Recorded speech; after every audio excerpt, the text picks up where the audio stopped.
well. Like, there's some like 2 million people, I think, in the UK have got a criminal record. And that's obviously a lot. And clearly we need to reduce the barrier for them to get back into the world of work. I mean, that's obviously something we need to do, because you're quite likely to be within working age population. If you're actually, serving a sentence, you're not going to be overly young, too young to work, and you're not going to be retired. You're within the working age bracket. So large volume of people basically that could potentially join the workforce. On that subject, I'm surprised not to have seen very much comment in like the Brain Food Facebook group or anywhere else really about this subject of the Dutch beach volleyball player. We have seen some commentary on that. I haven't seen it. Right. Okay. Difficult one, mate. I mean, difficult. Challenging issue. On the one hand, no one supports the crime, clearly. On the other, if I'm a believer, if you've sort of done your service, done your time, then you should be entitled to get back to your life. The entire thing is we've got to rehabilitate people. But I understand it's very, very difficult with this particular case, for sure. There's got to be some caveats. I mean, if you've been done for fraud, you probably shouldn't get a job in a bank. Yeah, there's caveats. I agree. And it's whatever situation we have is probably going to be an imperfect situation, so not easy.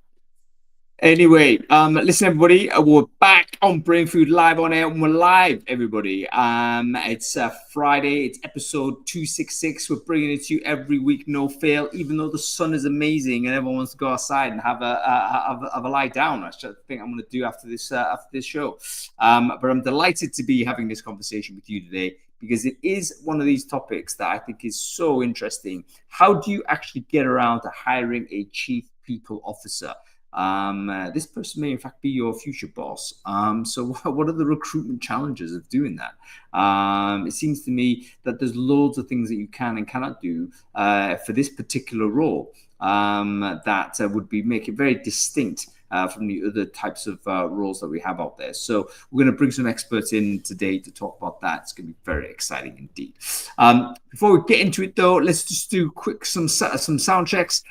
Firstly, folks, if you're watching this on Crowdcast, I hope you can hear me okay. Let me know in the comment section whether that's the case. I've got some weird audio in my ears right now, actually, so I can't even hear myself. So let me just check what the heck I'm doing. And we should be live streaming this in a lot of places, including LinkedIn and Twitter and all those kinds of places as well. If you can hear me there, let me know whether you can hear and see me okay. Okay, we are live on LinkedIn, which is good. Live also on Twitter, I believe. That's all fine. Okay, cool. We're ready to go.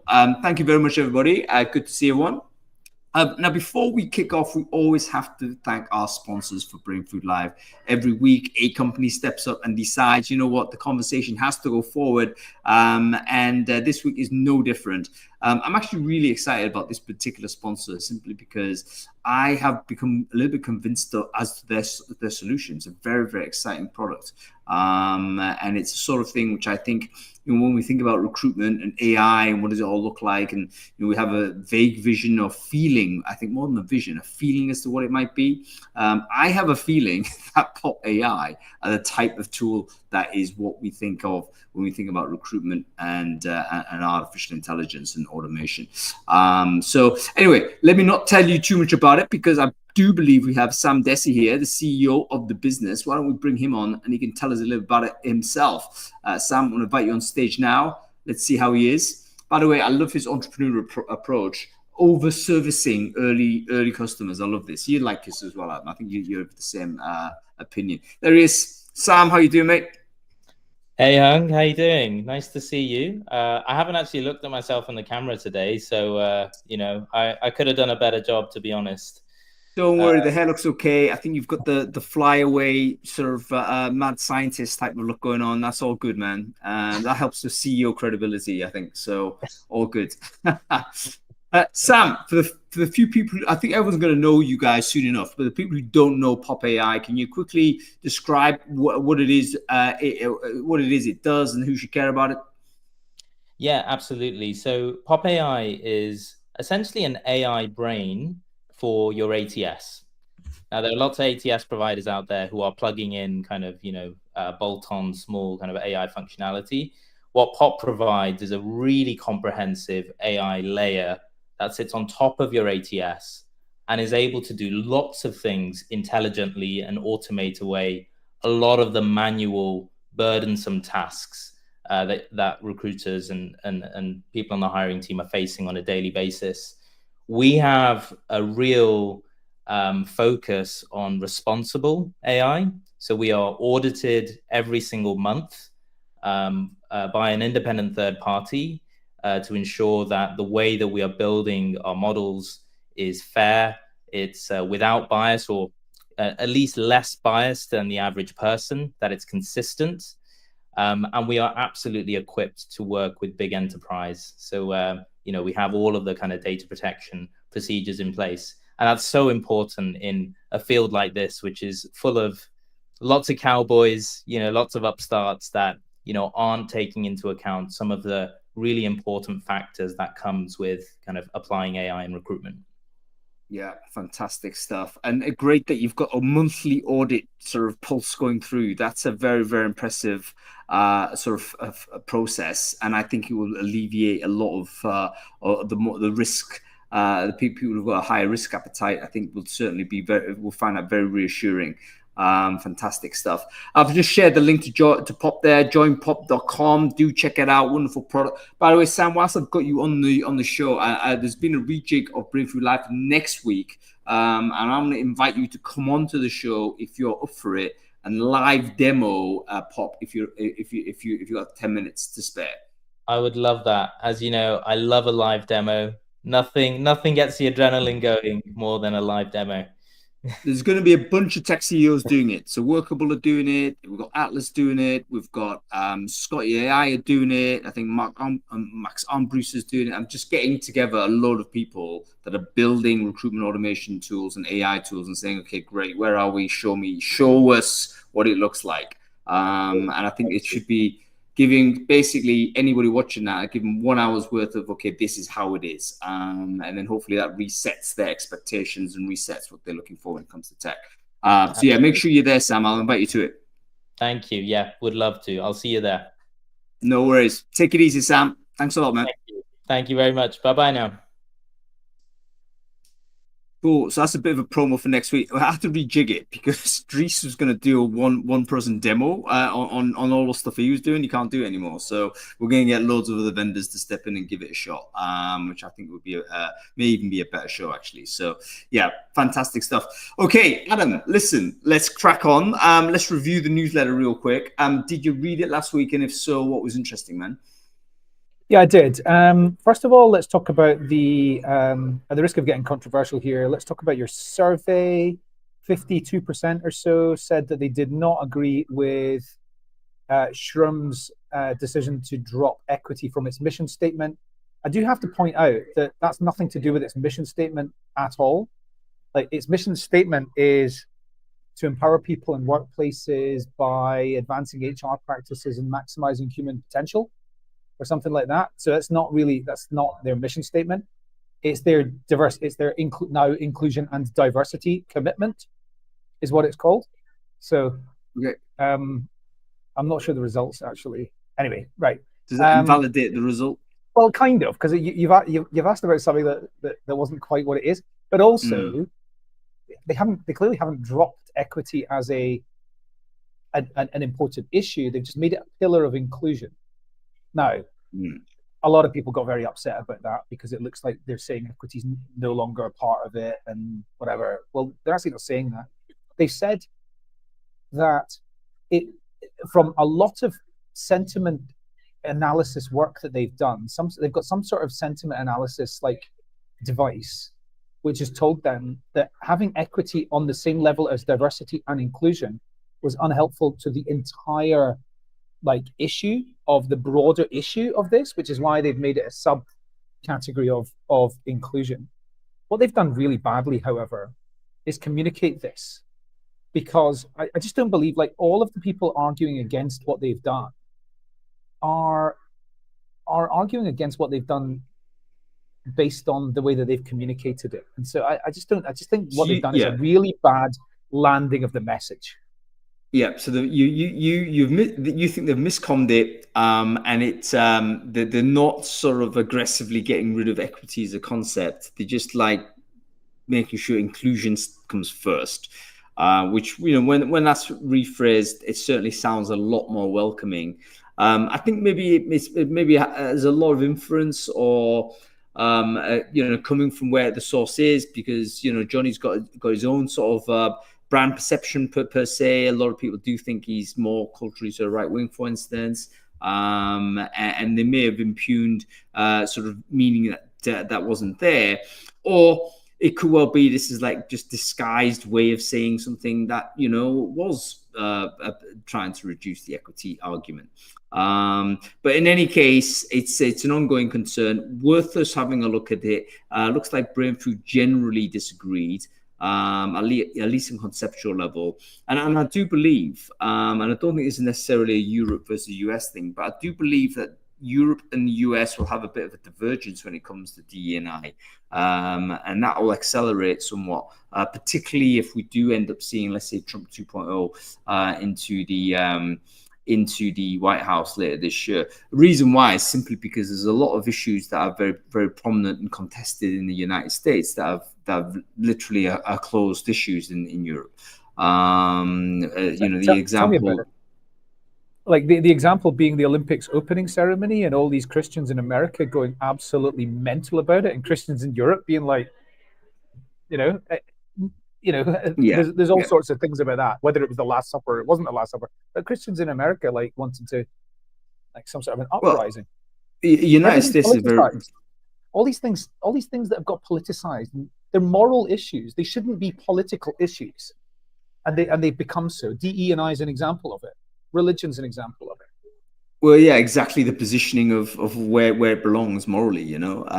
But United States, I think the Europeans don't recognize this. The United States is a very religious country, and we often forget about that simply because we're very familiar with, you know, US cultural products and so on. So we feel as if we know the US, and we do at a level. But there's another level actually where, you know, faith is a powerful driver for a lot of behavior there. And that may not be as France visible. is an extremely religious country as well, you know. Kind of. I mean, it was, but they hammered religion massively during Revolution. So they actually had a massive, you know, they pivoted massively from Catholicism. You know, the revolution is large part anti-religious. So anyway, there we go. Very interesting. And yeah, just stuff that we wanted to talk about and know about a little bit more. Okay, cool. Give us a couple more, mate. Okay, let's talk about Twitter. So somebody said, I'm not going to call it X. I'm just never going to call it X. Okay, it's Twitter. So there was brain food about the person who runs your Twitter is actually more important than the person who runs your media relations today. And lots of arguments to say that's absolutely true. It depends on whether you want to run your company. Like what they said was, in politics, this is getting done well. In business, it's not. So I think what we need to think about is are we running is the cult of personality really important to our organization? In a company like, of course, Tesla, yeah, very much is. In a lot of companies, it very much is. It depends on, like, the businesses need to have an active decision around how linked they're going to be with the CEO, specifically the CEO, but it could be other CE people or other prominent spokespeople for the organization. And if they're going to do that, then yeah, I think the person that runs your like company social media and or leadership social media potentially is more important than the people that run media relations. Do you want to get straight to the individuals? If you want to get straight to the individuals, then social media is important. And Twitter remains really, really important because a lot of the opinion formers remain on Twitter, even if there's been a bit of a bigger exodus outside of it. It's an interesting discussion. On that issue, the reason why this lady, Lulu Cheng, commented on it was obviously because of the big news. Just, it seems like ages ago, but it was only last week that Joe Biden decided to say he wasn't running for president. But the news that we had from that wasn't a PR press release. It wasn't him on sort of doing a press conference. It was through his Twitter channel, which of course he's not on. I mean, we all know he's not the guy tweeting on it. So we have a situation where whoever is sort of employed to be the tweeter for Joe Biden, which by the way, I'm pretty certain he or she, whoever that person is obeying, the instruction from the White House. But it's almost like the person may not be. I mean, we don't know. Like that is an opaque situation. Who is owning it? And there was 3 or 4 days where actually we didn't hear any other confirmation other than that tweet. So anyway, it does tell you a little bit about, okay, if you are building a social media presence and it becomes a trusted voice, then it does make sense for this channel to be elevated in terms of importance. It can't just be something you shove down to the intern, because people are actually making decisions based on what you might say. So yeah. Oh, absolutely. And the fact is, like, mainstream media gets a lot of its news directly from Twitter. That's where it goes. That's where it goes. So humans are also good at the same source. And yes, the recommendation was that if you invest properly, if you do social media properly, if you do Twitter properly, it's going to be great for your sales. It's going to be great for your hiring. It's going to be great for, there was something else. I can't remember. There was a third one, but it was sales and hiring. With it, hiring was actually the number one thing that was mentioned, and then sales. And the recommendation was, yes, instead of having a mid-level person do it, pay somebody double to do that. Oh, fundraising, that was the third thing. But pay whatever you're paying somebody today, if it's not effective, get somebody in on double the salary and it will be effective. Yeah, it's not enough for sure. Okay, give us one more before we get on with this show, Adam. Oh, right. Okay. CEO's Guide to the EU AI Act or unconditional cash. Let's do unconditional cash. Open research. You're going to need to fill in some blanks here because I honestly couldn't work out a few aspects of this, right? But I think what the deal here is in this research from a company called Open Research, or an organization called Open Research, is if you were given $1,000 per month extra, how does it change how you live your life and all that sort of thing? So what it showed was people are 2%, people who got this money, they're 2% less likely to be employed, and they work 1.3 hours less every week. So they're just doing less. They're not just going, here's a top up. They're actually like ending up doing less. So employment rates for the people who didn't get it, they got larger. People who got the money were doing more job searching, but they were applying for less jobs and they were being more selective about what they were actually applying for. Something about personal agency, like you seem to have understood it very well, Adam. I don't know what you want me to add. What I didn't understand is, like, what was the control group? And like there was a few fundamentals at the very beginning that I didn't quite understand. Like, how many people, what were their circumstances? Were they already employed? And what was the control group? And what was I didn't quite get that, but I understood some of the output from the study for sure.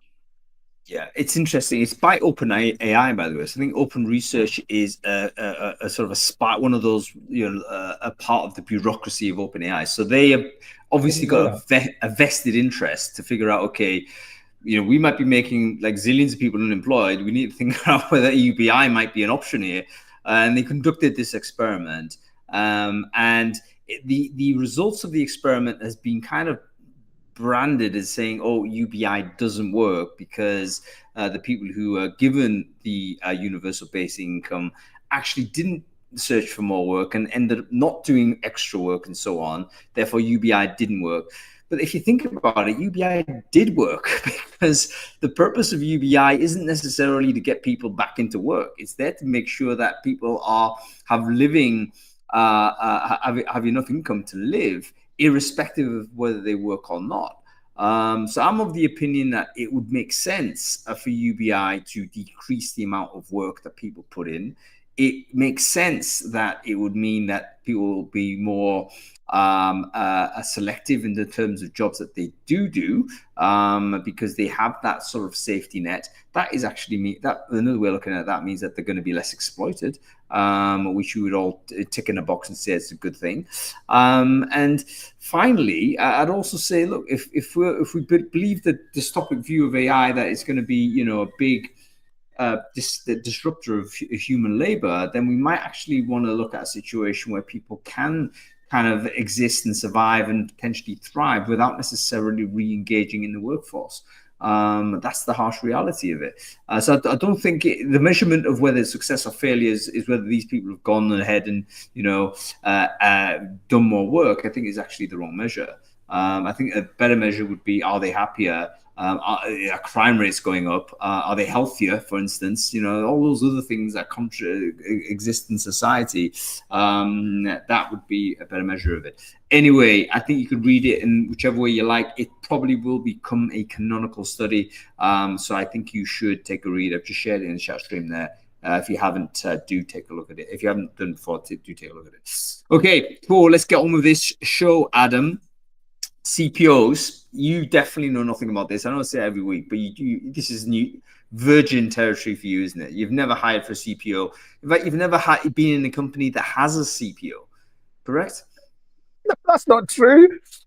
I worked for PwC. They've got a CPO. I worked for iSIMS. They have a CPO. So, all right. So yeah. I have worked for companies that have CPOs. I was going to make up a lie there and say, like, I spent 4 years at Norman Broadbent, which is true. And actually, I led the CPO hiring practice there, which is not true. So no, I don't know a lot about it. I don't know a lot about the concept of like hiring your boss, but it happens in TA as well. Like you get TA managers, you have to hire ahead of TA. So that happens too. I'm really interested to know what our guests say. I cheekily posted in the chat that the best tactic is to put yourself forward for the job and try and close it off before there's any other riders in the race. Yep. I think that's probably what most people would do. But CPO also strikes me as one of those jobs where people might be looking for. It might be very susceptible to credentialism, actually, where the CEO is likely to make the decision, and that person, I wonder whether would always have needs to have done a job in this company before, whatever. It might be quite hard for TA to wrestle that one around. But anyway, let's get Annie on to the show. She's the one that actually sparked this off because she posted that she was hiring for this. It'd be a good update to see where she's at with it, to be honest. That was a couple of weeks ago, maybe even a month. Yeah, let's have a look. There she is. How are you doing, Annie? Yeah, not bad. Yeah, sorry about the technical issues earlier, but I made it on time. How are you? No worries. I'm very well, thank you. Very nice to see you. And welcome back in your sabbatical. You've been away for a bit, haven't you? Tell us a little bit about that. I had 2 months off. So after 4 years of service, you get 2 months off sabbatical at Clio, and yeah, did a bit of traveling, a few weddings as well. But yeah, it was great. Very relaxing. Fantastic stuff. We love our sabbaticals. 2 months after 4 years, I think is very, very good going. So well done, Cleo, on that. Annie, for the people who don't know you, why don't you quickly introduce yourself? Who are you and what it is you do? Yeah, of course. So I'm Annie. I head up the TA team at Clio. We're a team of 9. So a lot of the hiring we do is in the UK. Our business, for those who don't know, most of you, if you're in the UK, won't know about Clio, but we're a fintech.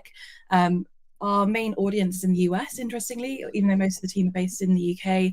And we're building an AI to help our users with their financial well-being, really helping to improve the world's relationship with their finances through AI. So that's me.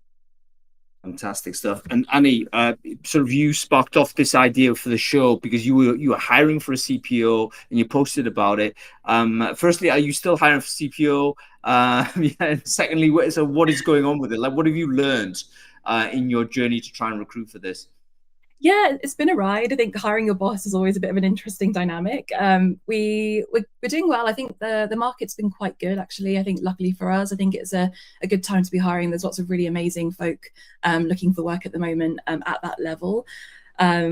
Learnings wise, I would say, I think after my first initial few calls with candidates, I think it's really important to be on it with your people data and to come prepared. I think they've nearly all of the candidates have asked questions around attrition and how the business is doing commercially, and things like engagement and our kind of employee EMPS as well. So I'd say make sure you know your stuff before going into those calls, definitely.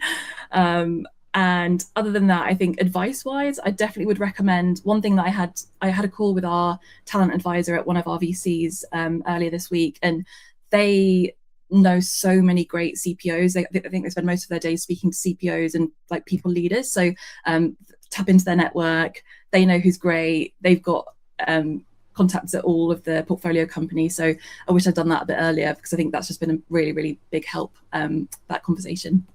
Right, so really good stuff straight away. I love the fact that you came with this idea that actually the CPOs will interview you as much as anything else. That they've got like the questions that maybe you would typically ask them, and it's like, oh, you've got to be on it, because that would damage EB, damage credibility if you weren't able to respond that way. So we're in a scenario where you might go on in, Adam. Just quickly, Han, one other thing about this is, as Annie was talking there, I'm thinking, yeah, one of these people is going to be Annie's boss as well. So like, if you can't answer anything, you're going to potentially get fired, right? When that person joins. So you I wonder if you do need to. I wonder if you're going to end up being a bit biased about who you're proposing to the CEO that they hire, because it's going to be the person you've got the best rapport with potentially.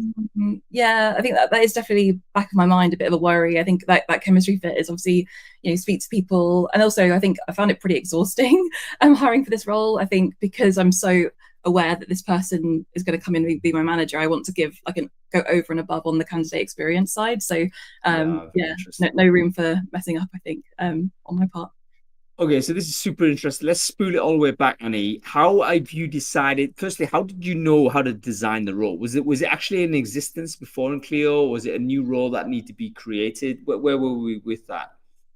So I think I've been at Clio for a while. I think this is the second time or third time we've hired for a people leader to lead the people and talent team. Our VP people's unfortunately leaving us, but all on good terms. So basically, essentially backfilling his role, but hiring at a slightly elevated seniority at the moment. So rationale behind that is, I think we're hoping to IPO in the next 5 years, I think. So having someone slightly more senior in seat would be really beneficial for the wider business as we look to kind of scale up and grow over the next 5 years as well. Okay, cool. How are you looking, like in terms of advertising? Did you bother with advertising, or was that always going to be a disaster to do that? Or is it more search? Like what's the strategy to acquire the candidates? Bit of both. So we did open up to applications, and interestingly, the quality was exceptional. We had really, really good people applying, which has been good to see. I mean, there was a lot of interest. I think we've had to take the ad down since, because there've been so many people to go through, and the pipeline's quite strong. Previously at Clio, we had partnered with exec search firms on this type of role, but I think this time we wanted to go direct just to save money. So doing a mix of sourcing directly through my network, referrals, and then also applications.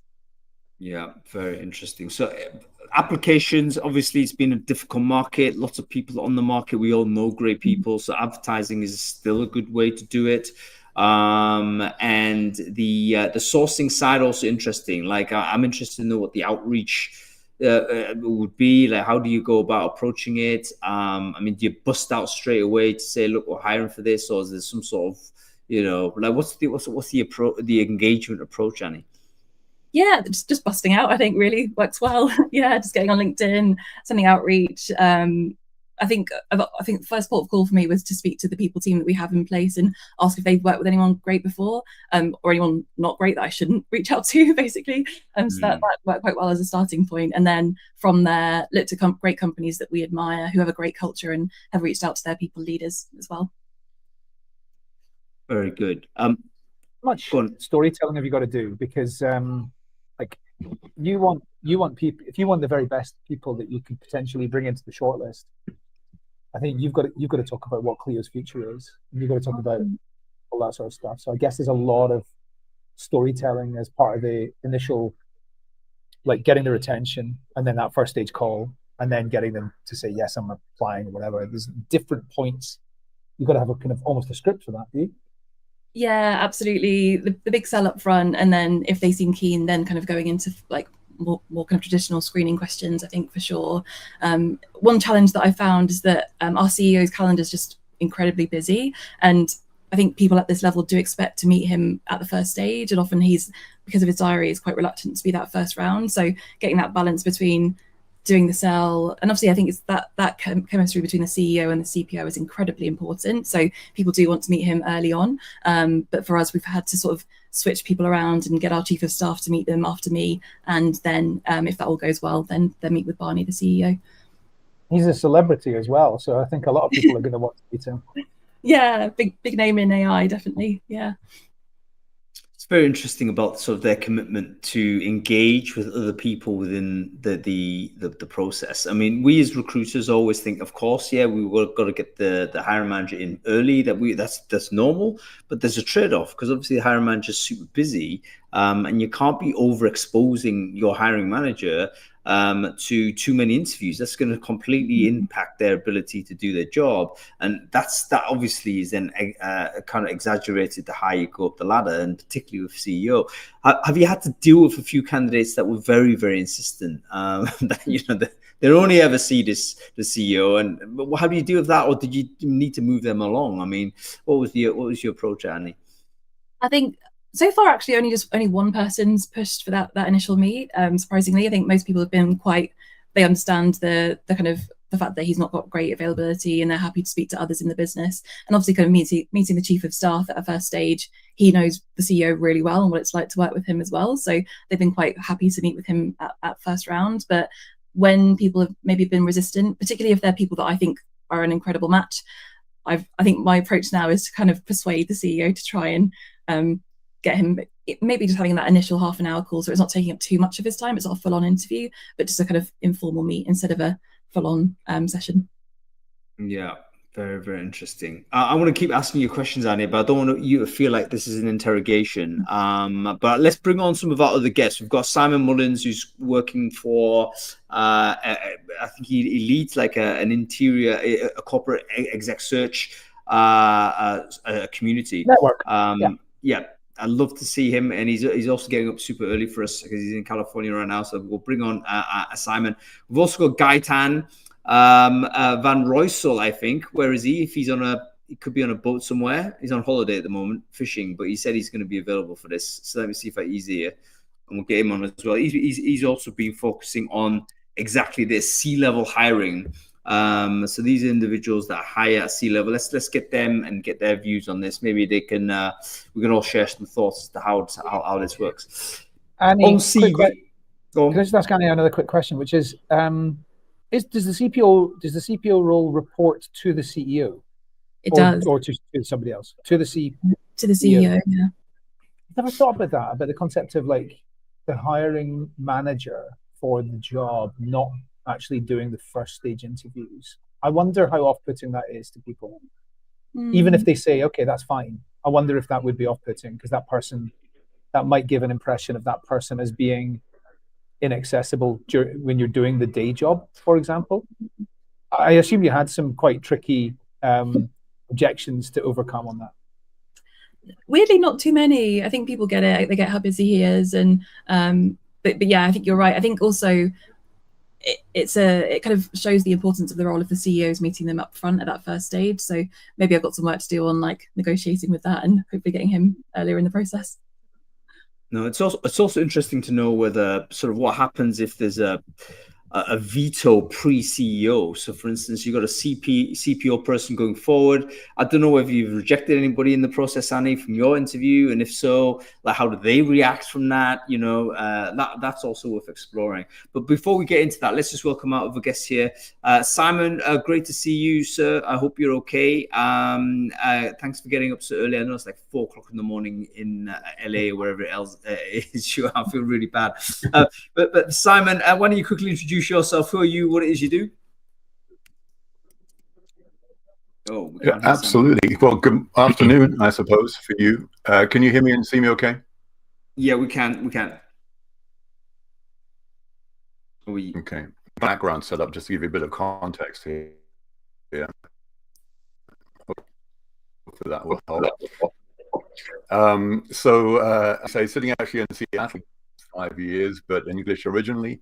And as you and Adam both said, yeah, I run a community, actually a number of communities you can see up on the right there, but one of which is focused on corporate executive recruiting. It's been around for a long time.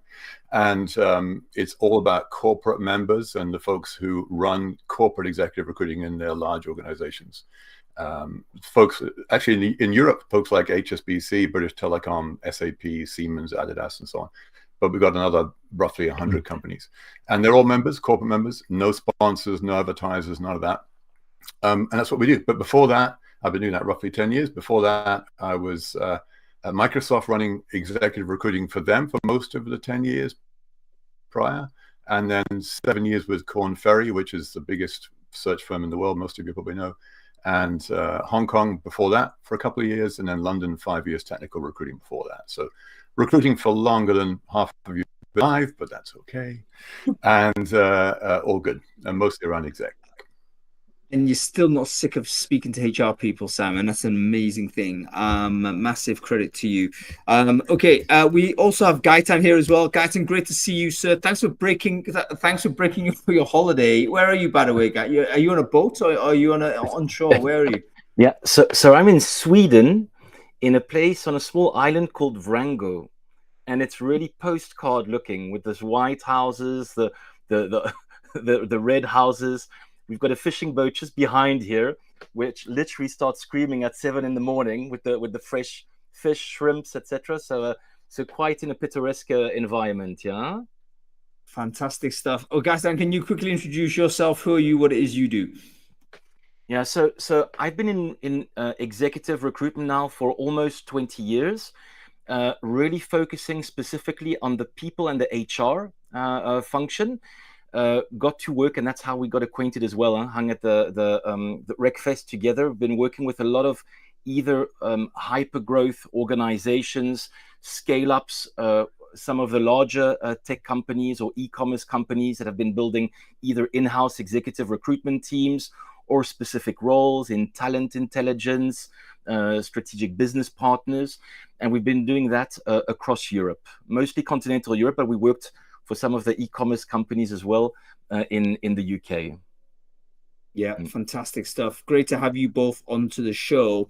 Let's go back to some of the early questions. When it comes to hiring for the C-level person, that is the apex individual within the function, and there's obviously existing teams to manage and people that are in that frame that are involved in recruiting for the role like Annie is at the moment.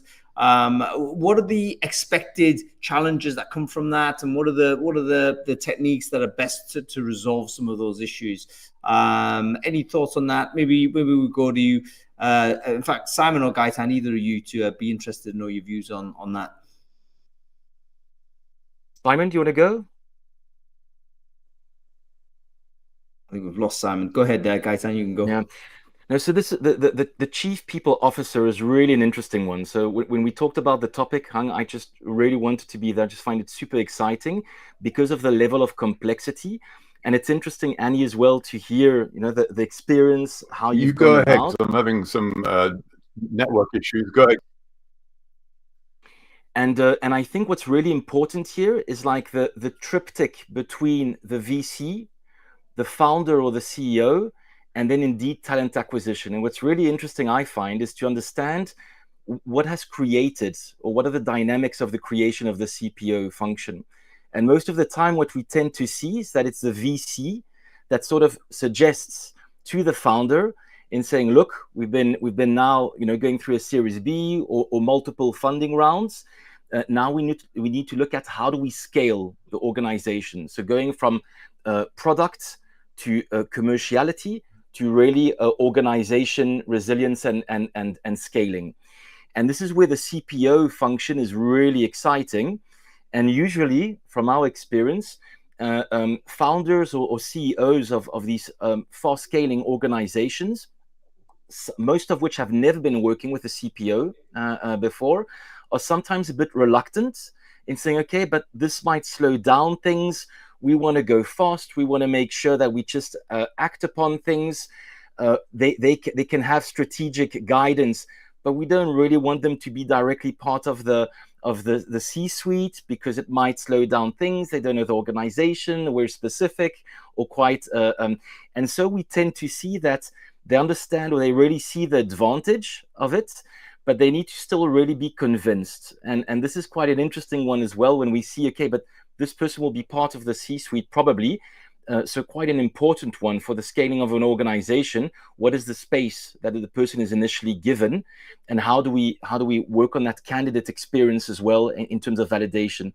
And it's a really tough one as well for talent acquisition, because most of the time talent acquisition has been the most senior position within the scaling organization because of the need of talent, and therefore it's like, okay, but why can't I evolve? I've been taking care of a quite broad spectrum of topics, not only talent acquisition, but here and there I've been taking care of talent management, I've been taking care of some coaching or executive guidance.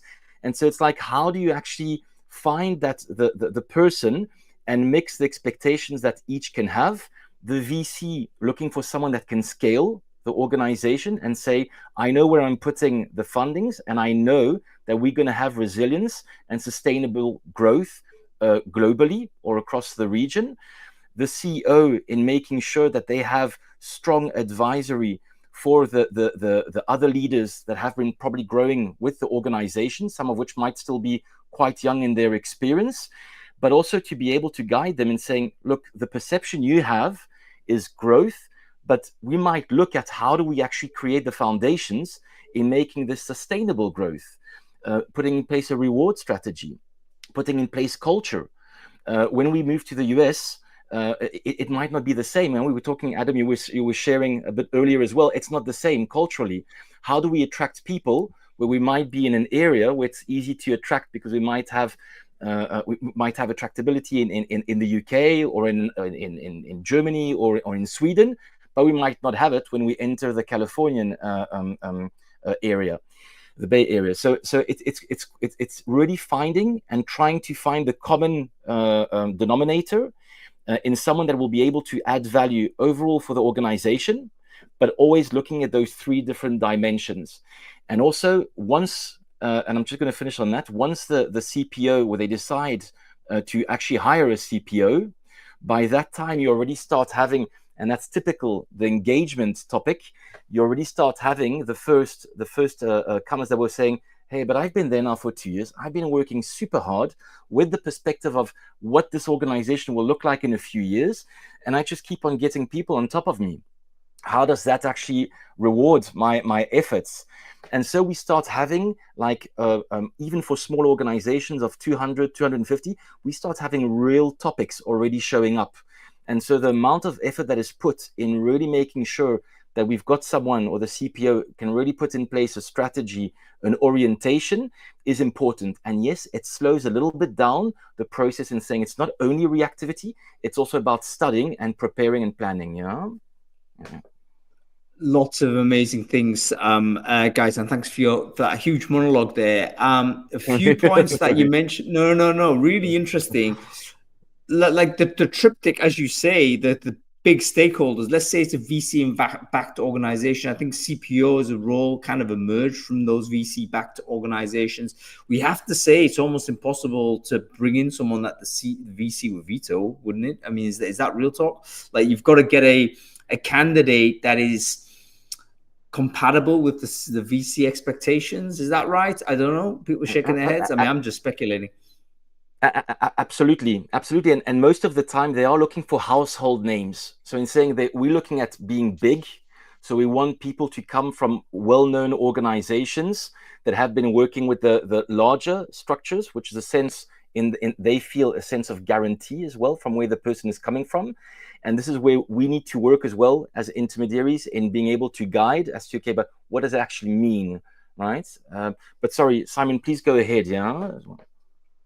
Well, so most of my members, or our members, are of course much big, like Fortune 200, Fortune 500, or Global 500, or whatever.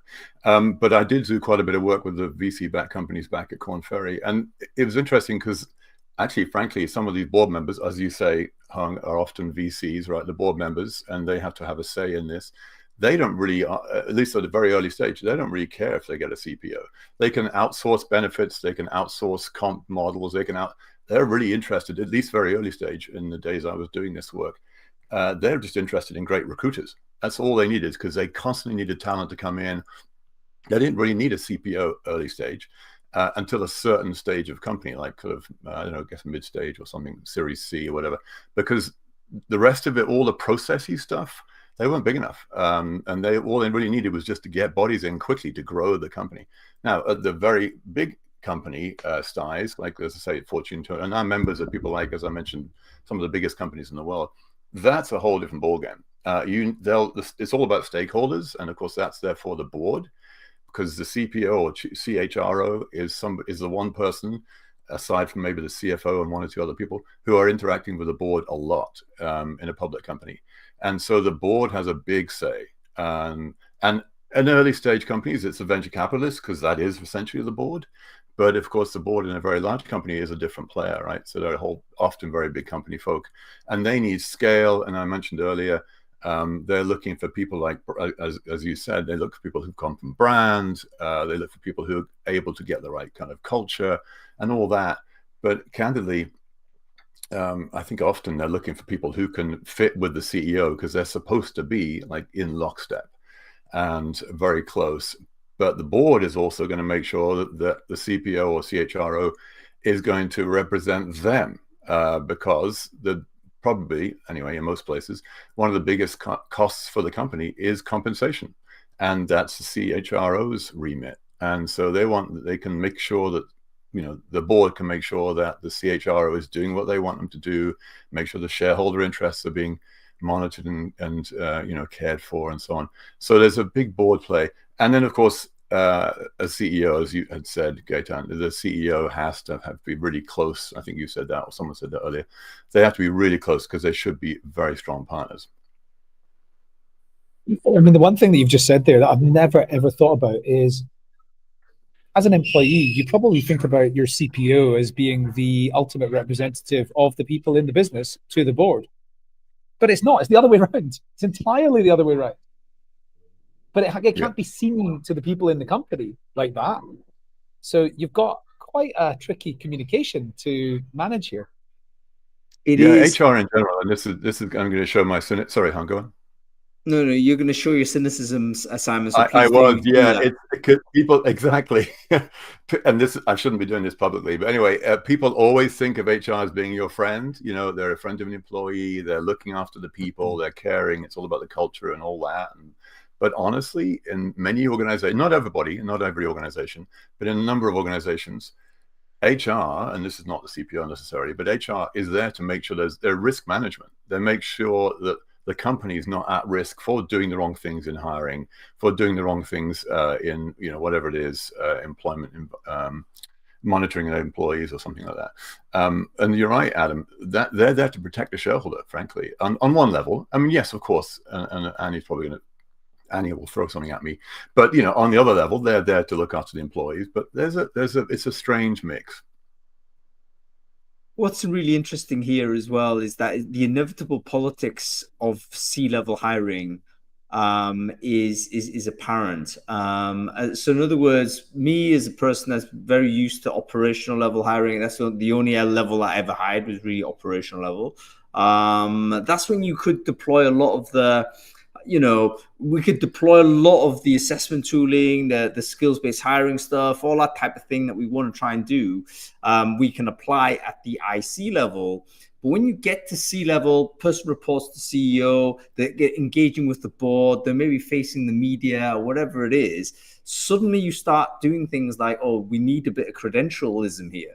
Because you can't just drop in someone who's an amazingly talented person if they've got no sort of scars in their back, so to say. They've got no credentials, because it's going to be so much harder for them to convert those stakeholders because of that initial suspicion, because they haven't come in from X, Y, and Z business. Now, this is not as the state of the world as it should be, but it seems to me it's the state of the world as it is. So there's a lot of like realpolitik, if you like, coming in at C level when you're hiring. And do you reckon that's true or not? I mean, have you found yourself needing to think, oh my God, this person's great, but you know what? They haven't worked for quite the right kind of companies. We can't really, you know, we can put them in, but we've got to make sure the shortlist is strengthened by people with, you know, stronger credentials from different companies and so on.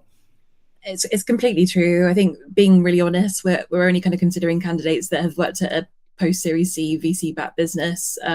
Ideally, like a company that is well known for having a great culture and great talent as well. So the pool's pretty limited, but ultimately, like, this person will be in our investment pack, or when we go speak to investors and stuff. Like, their face will be in the list of our other exec team members as well. And having someone impressive is a big plus for the business. But what about at the other end of the spectrum, right? So if, I mean, if you were to go and hire somebody from Amazon or Google or BP or some company that everybody knows, right? But that person's had like a team of 1,000 around them, they're not going to be able to do that job in your organization. So whereas you may also have, I don't know if you have, but you can also have a CEO going, I only want somebody from like these 6 companies. It's like the 6 most famous companies in the world, the biggest companies in the world. That person will utterly fail in a company the size of Clio, I would expect. So I'm guessing that you've got that as well, or not? Yeah, a bit of a balance. We want a semi-household name, but we want people that can be hands-on still, and we're not considering step-up candidates. So yeah, the pool's pretty small. Yeah, and then I'm sure you're finding this, Annie, is that when you get to these huge organizations, many of the folks in HR are quite siloed. You know, they then, because it's the same for any line, right? Is, you know, you get people who are very strong in talent management. Do they have all the employee stuff? They're very strong in compensation. Do they have the recruiting experience? You know, it's a kind of a funky level, isn't it? Where you get to be narrow in a huge company, and then you suddenly get to this huge job where then, but how does that relate when you're supposed to be hands-on in a company like Annie is talking about?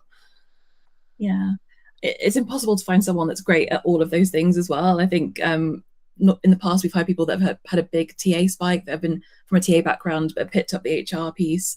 Others that have had like more of an HR background, HRBP background, and then have stepped into TA and have had to pick that up. So it's a really hard role to hire for because the role's so broad, and you're never gonna hire someone that's an expert in all of those areas. We agree that chemistry is important between the PO or CHRO and the CEO direct report. So they've got to work almost as a partnership. Aside from the chemistry, so we can't control the chemistry per se, what other ways in which other stakeholders need to assess the candidate? Like, are there any other ways in which we could assess candidate? We've already talked about the background experience, the sort of trajectory they've been on, and so on. Is that basically enough for the meeting to happen with the CEO in order to, you know, trigger that sort of vibe check, so to say? Or are there any other suitable assessments we can put in? Like, do we put in a psychometric at any point? Is that even feasible? Is there any test? Is there any, you know, functional tests we can do? Is that even feasible? You know, what sort of things are in place here at this level of recruiting? Anybody, any thoughts on that? Yeah, maybe if I may, I think also, without going into the semantics of things, I think there's maybe a distinction to be made on that CPO side and the chief HR officer side. Chief HR probably much more focused on larger organizations, including a lot of HR operations, social relations, everything that's linked to shared services, etc. Whereas the CPO, it's usually, again, without going to the semantics, but it's usually much more typical of scaling organizations, maybe more found in tech companies. A lot of other organizations have been taking the name of CPO from the tech and the scaling companies. And I think the way they probably assess, or we would assess, or they would assess internally a CPO in a scaling organization or hypergrowth organization versus an Amazon or a Google, etc., would probably be really different. Yeah? And if I may, if we look at that CPO of a smaller organization, it's also about situational. We work a lot with, of course, past experiences, but also future in terms of projections, and saying, okay, based on the assumptions or the way they project the work in the scaling organizations, how would they go about, and then to test or to challenge, let's say that with practicalities, in saying, okay, we've got people leaving that don't feel, for example, rewarded for the longevity or for starting early. Have you come across that already? How have you gone about that? Is that feasible? Have you already tested that? What were the results? And really challenging that sense of pragmatism, which is often really, I think, quite distinctive with those fast or hyper growth organizations. That sense of practicality. Simon, what about psychometrics? It seems to me that the only thing we could do is interviews, which I think may be right. So you interview, and then you make a decision. Or is there such a thing as throwing something, a test at somebody and saying, okay, we'll get this out here? Yeah, well, as you know, Hung, we do this annual benchmark survey, done it for 20 years, and about 50 or maybe 60, I don't remember exactly, but 50 or 60% of the folks who respond to the survey are using psychometric testing. Now, specifically for an HR or CPO role, I doubt they would not do that for that. And quite frankly, they have to. if they're going to use psychometric testing or some sort of assessment system for all the other roles, they have to use it for the HR role. I mean, why wouldn't you, right? And on top of that, they've got to sit by their own, or is it eat their own dog food or something? So yeah, a lot of folks, but not everybody. There's been a little bit of a, I wouldn't say backlash, but there's been a little bit of a question in the last couple of 3 years about whether these tools are frankly as good as they've been touted to be, quite honestly. But yeah, they would use these assessments, whether they're a tool which is online. A number of these folks or these vendors have these things which are online, takes an hour, and then they'll often have some sort of an individual interview, which is a very deep separate interview with an IO psychologist type of person. And then they'll come out with a report and everything like that. But yeah, they'll often use those kind of things. But candidly, if they're going to use that, they have to use that for all the roles. They can't just use that for the HR role. But mostly, as you say, it's hopefully behavioral interviews, systemic, proper, structured interviews, and of course, a lot of stakeholder involvement. So I mentioned the board, but also the COO or the chief sales officer or other folks like that as well. But it shouldn't be treated differently, quite honestly. All right. Annie Jackson, quickly for you, how did you assemble the assessment crew? Because that strikes me as also one of the challenges, right? So I can imagine it was like, oh, we're hiring. TA always gets thrown this, go ahead and charge out and find candidates. But then you got to think, oh, who actually does the interviewing for this? Like, who are the stakeholders? And then what you don't want is to have people coming in late stage and saying, I want my say, and then dropping in and completely disrupting process. How was the situation emerged at Clio? Was it a clean process in terms of assembling who was going to make decisions, who and how those decisions were going to be made? Or was there kind of an evolution of things going forward as you went along? Weirdly, it was relatively easy. We're also hiring for a chief product officer as well at the moment. That one, I think everyone wants to be involved in the process, so it's hard to kind of make sure everyone that wanted to be involved was involved without making a crazy sort of 10-stage interview process. For this one, it wasn't as bad. I think we knew who we wanted to use for specific behavioral sessions. So I think there's a session on people management. We pulled in our VP of growth because he's an exceptional people manager. We think he's probably the best person in-house to assess on that particular skill set. And people that we know will work very closely with this person, like our VP of technology, who oversees data science, engineering, and product analytics. So thinking through who will work most closely with this person and who are the best people in-house to assess particular skills, I think was our thought process when pulling together the interview process. Yeah, fantastic. Have you got like every stakeholder has right of veto, or is there a scorecard? Are we rolling out the standard system of scoring candidates at this level, or have you had to customize it for this level? I think we run it in a similar way to how we run IC interviews. So I think we'd kind of come together at the end of the process. If all are, well, I guess kind of we'll discuss the feedback live and then make a kind of decision.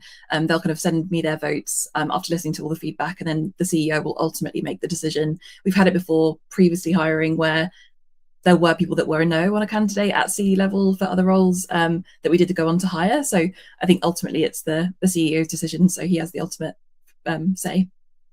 Yeah, cool. Very, very good. All right, we're running rapidly out of time on this, so let's go a quick round robin. For anybody else who is like potentially in future going to go ahead and recruit for a CPO, what are the bits of advice can you offer that recruiter. Gaitan, why don't we go with you first on that? I think it's really understanding where the business wants to go. If we're looking at a 2-year time frame and saying, okay, this is how we need to scale, and you were sharing as well a clear view, a clear vision of analytics or insights as to how the business is doing, what the key pains are today. Also having as much the stakeholders involved as possible, because it's linked to, as we were saying, the rapport that you can, or the connection with the founder or CEO. So it's really having everyone on board and clarifying what the priorities might be, and indeed putting ratings on that, or being able to benchmark and say, okay, how important is that? Is that essential or not? And making sure, as you were saying as well, Simon, structuring and really using competency-based, all the different tools that are at our availability. Also taking care of the recommendations. So making use of the full spectrum to make sure and to validate the candidates, and having their buy-in. Yeah, very good. Okay, Simon, your thoughts on this? Bit of advice for someone who's embarking this maybe for the first time. This is not an expert sort of exec search person. It's actually, someone who's just an in-house person who's recruiting for the role for the first time. Well, it's because you're not going to do this very often. This also, there aren't that many of these roles happening, right? So this is in a situation, and especially inside in the corporate world, which is where I represent. In the corporate world, when you've got your own internal recruiters, use your best recruiter. Use your best recruiter, frankly, to deal with HR in general, because they run your payroll, they are your bosses indirectly. So make sure your best recruiter is doing this work, because you could get really burned if it's the wrong person. So for goodness sake, don't send the newbie in. Yeah. Get your best person on it. Okay, Annie, go with you on this. You've got learning as you're going, as you fly. So it's really fresh in your mind. What advice would you give to yourself if you could do it 3 months or so ago? What would you say to yourself? I think use your network, speak to those talent advisors at your VCs or investors. They speak to people, leaders all the time, and they know who the best ones are, and they normally know who's looking for a new role as well. So invest the time early up front with those people in particular. Cool stuff. Very good. And do you need any more candidates, Annie, or do you think that you've got a decent pipeline? Like, what's going on right now? Yeah, always could do with some more candidates. So if anyone's interested, ping me on LinkedIn. Very happy to chat. I was going to say, so that's the Chief People Officer and the Chief Product Officer, two huge roles there. Folks, this is not a great market, and Clio's a great company. So if you're a senior level person in any of those domains and you're interested in checking this out, Annie Jackson, LinkedIn, I think she's probably the most networked Annie Jackson there. So just type that on LinkedIn and you should find it, and just pop Annie a message. Okay, that's brilliant. We've only scratched the surface with this, but it's been wonderful learning for me. So thank you very much for joining, everyone. Thank you, Annie. Good luck with the job search for these two roles. Thank you, Simon, for waking up so early and giving us your wisdom. And Gaitan, thanks for taking a break from the boat and joining us for this as well. It's been great having you all on the show. Thank you very much. Thanks. Thank you. Take care.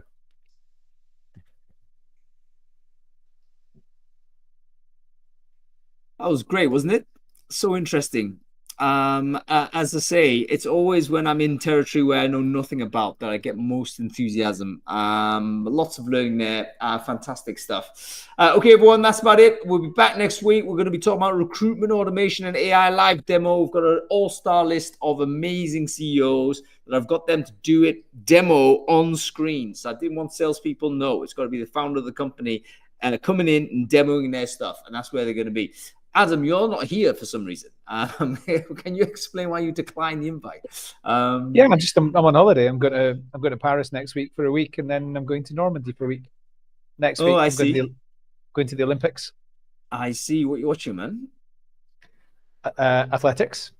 Oh, don't tell me do you know what you're watching? Yeah, well, I'm including the final evening session, which is 8 gold medal events, including the men's and women's 4x400 That's relays. The best event. That's the best event. It's absolutely amazing event. Yeah. This is, I kid you not, this is the most luxury purchase I've ever made in my life, is the 4 tickets that I bought for that. So you're basically saying you spent an ginormous amount of money but you've had to do it. And to be honest with you, if you're going to watch Olympic sort of final day, unless it's home country, Paris is about as good as you're going to get in terms of the other expenses associated. So yeah, well done, mate. I hope you enjoy it. 4x4, everyone's favorite event. Fantastic drama. So yeah, we won't see you next week, but we'll see you week following.